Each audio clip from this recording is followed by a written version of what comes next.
Wow, বুড়ো বয়সে এসেও আবারও বিশ্ব রেকর্ড করলেন মাহমুদুল্লাহ রিয়াদ। তামিম সাকিবদের পেছনে সবার সেরা সাইলেন্ট কিলার মাহমুদুল্লাহ। বিস্তারিত জানুন পুরো ভিডিওতে। ওয়েস্ট ইন্ডিজের বিপক্ষে ওয়ানডেতে 50 পেয়েছেন মাহমুদুল্লাহ রিয়াদ।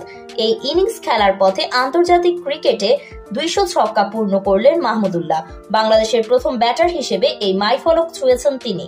ওয়েস্ট ইন্ডিজের বিপক্ষে দ্বিতীয় ওয়ানডেতে মাঠে নামার আগে মাহমুদুল্লাহর আন্তর্জাতিক ছক্কা সংখ্যা ছিল 197টি।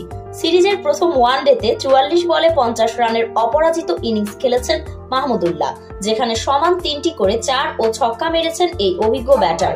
সর্বোচ্চ ছক্কার রেকর্ডটি আগে ছিল তামিম ইকবালের।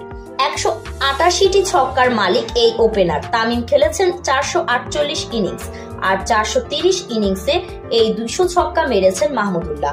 টেস্ট ও ওয়ানডেতে বাংলাদেশের সর্বোচ্চ ছক্কার রেকর্ড এখনো তামিমেরই।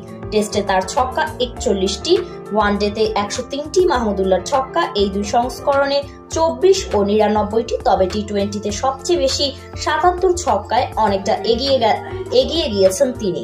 3 সংস্করণ মিলিয়ে এই দুজনের পর সবচেয়ে বেশি ছক্কা মুশফিকুর রহিমের। 521 ইনিংস খেলে তিনি ছক্কা মেরেছেন 173টি। 491 ইনিংসে 135টি সাকিব আল হাসানের। 119 ছক্কা মেরে রেকর্ডের 5-এ লিটন কুমার দাস।